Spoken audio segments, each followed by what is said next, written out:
Here are 10 facts that are essential to know if one wants to understand the situation with the youth centre, which is quite crucial in the present situation.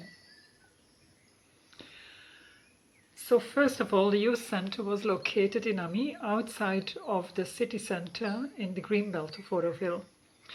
In the mid-1990s, that location needed to be vacated and the youth centre needed to be relocated. There was quite some opposition against having the youth centre in the city area. There were quite some people who didn't like the idea because the youth centre was noisy, as the youth would have parties and these things. So there was an idea to relocate them somewhere else outside of the city area, but in the end, with negotiations, there was an agreement that they would come next to the Crown Road. Roger, as I explained in the last video, didn't agree to that, but had to cede and give his endorsement in the end to give a location next to the Crown Road in the vocational training area, where now Lila Loca is located. It's in the cultural zone. And that plot then suddenly was completely changed. That smaller part changed into a humongous, two big, huge plots that were given to the youth centre. Nobody can really explain why or how that happened, but it is clear that this had nothing to do with Roger's decisions and that there was just scheming in the back by the kings and queens of Oroville who just wanted the youth centre to come there. Even with that humongous plot of land that they had been given, and even with actual architectural plans being drawn up by Axel for several youth centre buildings along the Crown Road on the original plot, which was the Lila Loca, where now Lila Loca is, even with all of that, still the youth centre started building their main buildings completely outside of all that, straight on the Crown Road. They annexed the location also where they were building from the road up until the plots they were given. So the kingdom, called Bliss Forest, grew even larger. Now it is obvious, everybody in Oroville knows that it is obvious that these buildings were put on the Crown Road where they more or less estimated the Crown Road will be, and they managed very well to put it where it should be. These buildings were put there purposefully to create nuisance and blockage once the Crown Road would be developed. This was an act of rebellion against the galaxy, against the city development. Very clearly, it was completely acknowledged in 2021 when the issue of the youth centre and the development of the Crown Road came up. These people actually acknowledged that it was obvious, everybody knew, and there was a formal acknowledgement that yes, these buildings were put there as opposition, as an act of rebellion against the Crown Road and the city development. So, of course, a little bit later, because of the whole situation getting into court cases and stuff, that was all scrubbed away and the person needed to delete all of that information because they could not accept a written acknowledgement and of the fact that they had purposefully put that there. Because they were putting out a narrative that was completely opposite to the reality, of course. So they couldn't have the truth simply being put out there.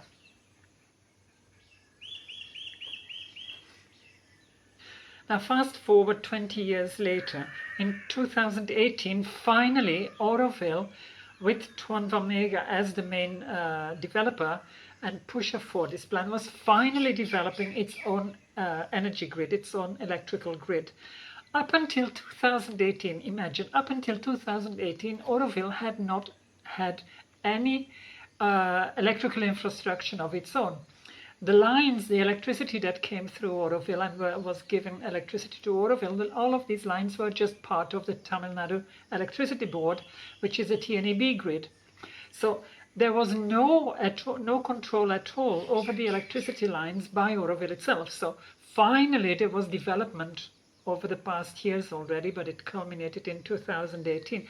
There was development of an Oroville electricity grid, which had as central feature the ring of the Crown Road. So the electricity, the high tension electricity cable which was paid for by the government of India. That was laid along the Crown Road, but when the last part needed to be laid and the circle needed to be closed, they needed to go through what was called Bliss Forest, and the youth centre management and the Kings and Queens of Oroville just flatly refused that. There was opposition, there were meetings, they were starting to have campaigns in Oroville to allow the youth centre to just refuse that the electricity cable would come through their kingdom. And that whole situation got in a complete standstill and block. So there were cables that were bought and paid for by the government of India that were just not going anywhere anymore because only of the youth centre management just simply saying, no, we don't allow this here, this is our kingdom, we rule, we decide what happens here. Okay, then a few years later again, new secretary comes and she wants to reignite the impetus to develop the galaxy plan, the city, to move forward, and infrastructure is of course crucial for the development of a city area. So one of the first items she attacked was the blockage of the electricity grid of Oroville. So she wanted to find a solution so that the electricity circle could be closed and the cables could be laid. These cables that had been lying there for years and years in the sun and in the rain, whatever, and just been wasting away. All of that money from the government of India had been wasted because of that blockage. So she starts to attack that issue. She organizes in July 2021 a Crown Walk and Talk. So we all walk around the Crown, we see where the issues are, what the thing is, and she starts to have meetings with the people on the who are on the locations of the Crown and the self-appointed stakeholders. And she has more than 50 meetings in the next 4 months. So August, September, October, November is passed with meeting to come to an agreement. How can we solve this situation? What can we do? We need to have that Crown Road. We need to have that infrastructure along the Crown. You cannot claim ownership of these lands. These are not your lands. These are Oroville Foundation lands. So we need to find a way. How can we make it happen? You agree to something, I agree to something, we both make a compromise. Now, obviously, when you understand that these people have been here ruling supreme over Oroville since at least 1980, they had been in charge of everything Oroville. They had been just purely, there was no authority above them. Officially, legally, yes, there was authority in Delhi above them, but they couldn't care less because they just were allowed to do whatever they wanted. They would always coax these people into letting them do whatever they want and letting them have the actual power of Oroville and to decide what happens here. So when the secretary confronted these people had a situation in front of them that they've never had before, or if they had it before, they had won the conflict and the fight. They would have said, no, we don't agree, and they had always gotten it their way and won. So now also it was like, we don't agree to anything, we don't do anything, we refuse anything, you'll be gone very soon, we'll make sure that you're out, and otherwise you'll be gone in a few years. We only have to keep saying no for a few years, and then we'll go back to where we were, where we're in charge. That's the mindset of these people. That is why 4 months and more than 50 meetings went nowhere. There was no interest to make any compromise because they did not acknowledge that the new secretary and the new governing board actually had any say in anything, any power here. They were only used to be the only rulers of Oroville. So, in December 2021, this whole situation has gotten nowhere. So the secretary and the TDC and the governing board decide we just go through with this. This is now done. We're now just going to clear and make sure that we can lay the electricity cable. So the clearing starts, and immediately there's a humongous opposition. There are a few hundred people who physically block all of the works. They make sure that there are no works that can be physically done. So everything comes again immediately to a standstill again. Then there is the meeting of last attempt or something, the last ditch proposal kind of thing, where the secretary meets with the youth center management and they come to an agreement. They agree that the youth center will finally, the youth has seen the light, and they will finally understand that this is what needs to happen. They have no choice anymore, and they are going to just allow the road to happen. They will dismantle themselves, all of the buildings. They will agree to be relocated. The secretary does makes a compromise by saying, okay, thank you, we will give you 10 lakhs for the relocation, and you're allowed to fundraise if you need more than the 10 lakhs to get really relocated. Now that agreement was sent out the same evening to the whole of Oroville, and the youth center called for help for the next morning to come and help with dismantlement, because the agreement was that if you haven't started doing the dismantlement yourselves by, I don't know, 7 or 8 o'clock or something, I think 8 or 9 o'clock, something of that sort. If you haven't started doing it, then the JCBs will come again, the bulldozers will come again and start doing it yourselves. We have a clarity, we have agreed, and so that's what the youth center themselves put out. They called all of the Orovillians to come and help to dismantle the youth center the next morning. Now, surprise, surprise, surprise, what happens the next morning? Wazo and a few other people probably, but Wazo publicly took credit for this, had messed with the heads of the youth and had convinced them that they should never cede anything, that they and the rest of Oroville kings and queens here were in charge of Oroville and were not going to give up their power. So they wanted to tear up. He proposed, you just renege on your word, you don't do whatever you said, you don't dismantle anything, you just shred the whole agreement with the secretary. You pretend it was false, it didn't happen, it wasn't like this and that. You just start lying about everything. And what we do is we wait for the JCBs to come. We have all of our cameras ready. We're all going to film this and we're going to be the victims here. We're going to make a huge media campaign where we will be the victims and they will be the perpetrators. We're going to just turn it all around. Everything is going to go upside down and we're going to get a victory in the court of public opinion. We're going to try to create an international public outcry that will force the government of India to just change their stance on Oroville and let the kings and queens of Oroville continue to rule here and not do anything about it because, oh, the international pressure is so high and our image and blah, blah, blah, blah, blah. So that was the plan and that is what happened. So then a few days later, because it wasn't really working either, a few days later they launched the National Green Tribunal case. So the NGT case was launched against the whole development of the whole galaxy, in fact, and Oroville needed to be acknowledged as a deemed forest, which means that it would have been an old Indian forest that needed protection and could not be developed for anything, and no trees cut, no nothing, just forest and nothing else. Of course, it was ridiculous. So in April of 2022, when the verdict of the NGT came, it was again a compromise between the foundation stance and the kings and queens stance, and so they didn't get the deemed forest and everything else. The Crown Road was allowed to be developed, but with certain conditions and restrictions.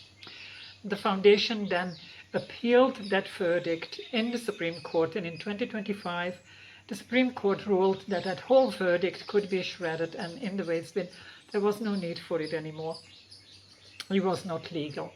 So at that point it took, so the NGT case in fact delayed the development quite seriously, but it didn't stop it at all in the end, because in the end it all got just shredded and there was nothing left of it. So the development was legally in the court allowed to go on, even though the attempt was to completely block the city development in court. It's very crucial to understand these things also. In court, the development of the city is completely fully endorsed.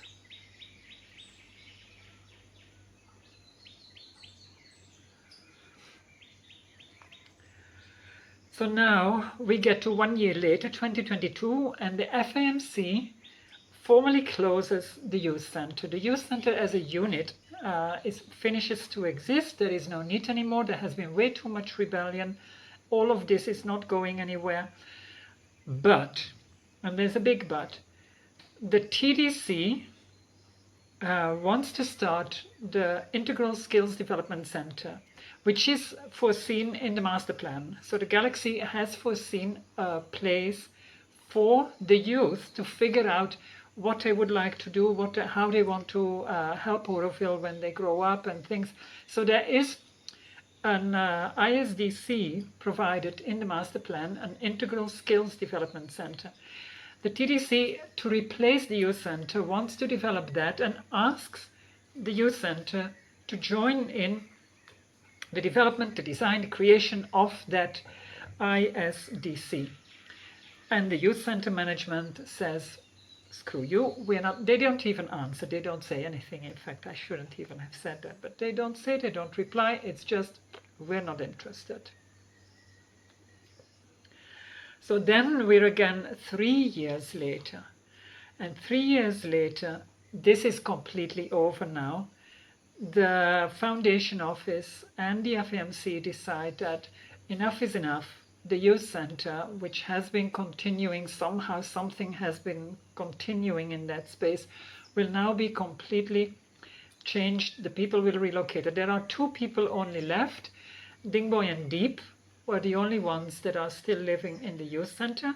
They are being proposed and given new housing somewhere else. They've been relocated. They proposed new housing, but also there is a proposal to help with new jobs for them, because running the youth center is not what they're gonna do anymore, because there is no youth center anymore. So they will be helped into changing their workplace so that they can find another way of being useful for Oroville and being real Orovillians who work for Oroville. Now there is a meeting after that to discuss and finalize this formally a total factual closing down of the youth center. That meeting is in December 2025, and the meeting ends with Dingboy walking away, going out and shouting to the foundation officials, F you. Now that obviously might seem a bit shocking to many people, or I don't know what people think, that it's normal that Oroville youth, Oroville is supposed to be a spiritual project. We're supposed to be something like an enlarged ashram. So having an Oroville youth shout F you to Indian appointed, government appointed officials is of course shocking, but in the mindset of these kings and queens of Oroville, like Dingboy has grown up here his whole life, he's not seen much else, but that attitude here in Oroville, it's just been this forever. That's what these people did always. We are the rulers here. We decide what happens here. Nobody has authority over us. Even though there is legal authority, we'll just do whatever is needed to make sure that we have the factual, actual authority here. So it's not more than whatever has happened here over all these decades was that same attitude. And that's why it's normal that he would just not feel any shame or any inhibition to just react like that. So here we are. This is the background a little bit in 10 points, which is, I hope you can see that it's different from not the official, but from the narrative of these rebels that they put out, where they are the poor victims. They are not, they are just totally against the claim that we're not against the city, but it's the way how it's being built. That's just BS. Don't fall for that, because that's not true. You can see it in the actions, in what has happened here over all these years. You can absolutely have no doubt that they just never wanted that city. It's not how the city is built, it's the fact that the city is built even. And we need to move on with it, and we are moving on with it. We're building Mother City finally. Jai Ma, Jai Hind.